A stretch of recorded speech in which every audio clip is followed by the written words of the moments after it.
Imagine it's 2050. All the natural resources are depleted.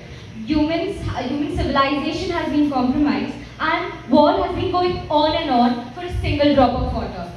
So the main question which comes here is, what do we do for it? Do we wait for it so that the future could come true, or do we do something about it and create our own multiverse?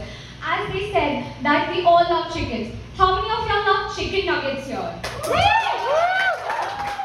Unrealistic to follow a vegetarian diet and follow through it. Many of us have grown eating chickens, especially in middle class and lower income communities. They strive on chicken. Their basic nutritional source is chicken. If we remove chicken or any other meat from it, they all have to depend on the vegan options, which is not applicable, and we are basically pushing them for starvation.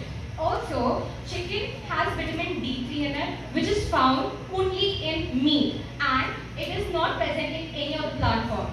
And it is known to make our bones strong and reduce brittleness and maintain the calcium value.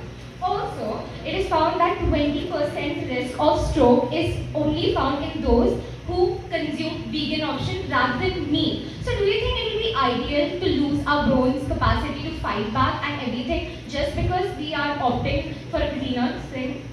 And also, we need more land for agriculture.